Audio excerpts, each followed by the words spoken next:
Thanks for stopping by to see what I'm up to today. Don't mind that background noise, it's just the heater and we all need it today.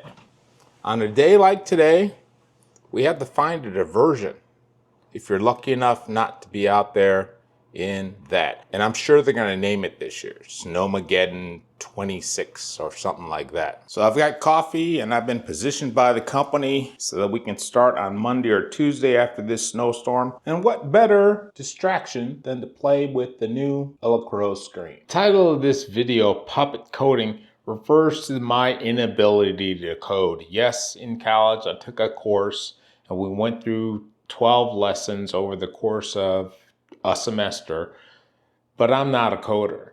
But what I am is a copycat. I'm able to take other people's code, change it a little, and get it to do what I want to do. So puppet coding, copycat coding, one way or another, I get the microcontroller to do what I want it to do. I've been able to get it to play nice to me, but I'm using someone else's code and kind of fumbling through with what I can remember from college. But there it goes. I can make it talk, although my strings are being pulled by someone else. Be careful with this, guys, because they have so many panels, so many classes, and at least for me, it was easy to get confused.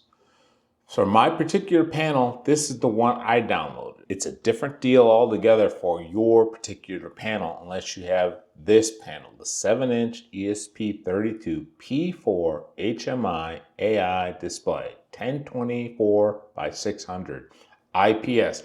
And seriously, they're all different. When I open this file and download it in my computer, I might be able to find the classes. They call them examples. So example, version 1, I guess that's what we're on, IDF code. And here you see the lessons that'll follow along with the PDF they put out and also with the videos they turn out. So I take print hello world and I just drag it over on top of, this is the IDF IDE I'm using, Visual Code with expressive in it. Now in this one, what I look for the folder in the program called main. I go down to the bottom here and I find the icons for build. And I click on build and you'll see it gets to work and it's done that.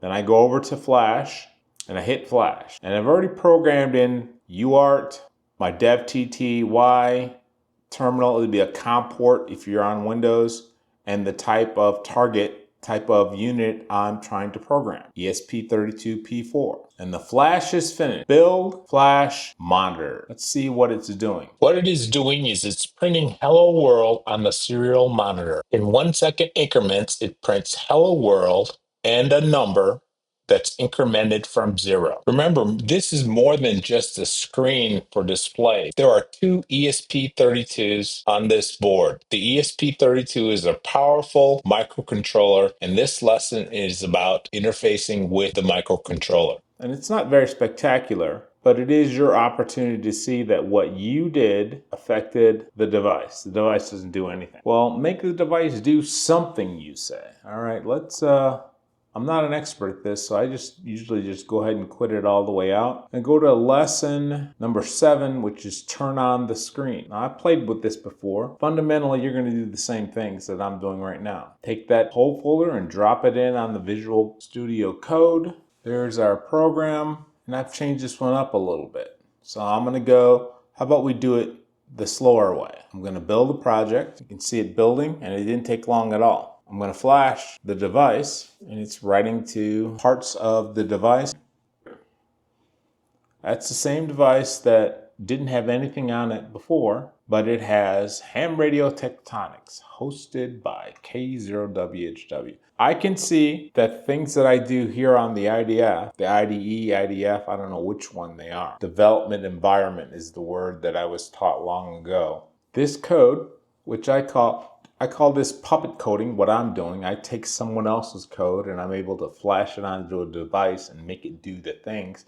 Sometimes, and which is what I'm working on right now, I can get smart enough about this so that I can go in and change some things like I did there on the display and make it work for me in a different way. But someone else wrote this code. I don't know how to write this code.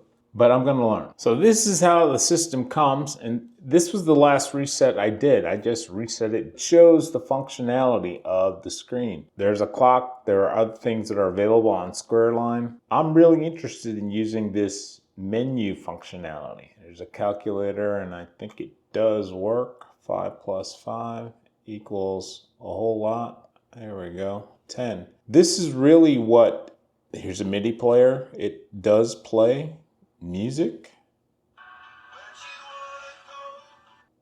Settings. So you see it has Wi-Fi. You can turn it on.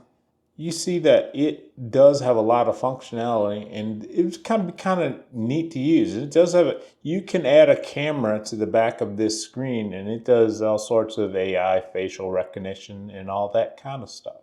So there we go. Copycat coding, fake coding, whatever you might want to call it. Thanks for stopping by.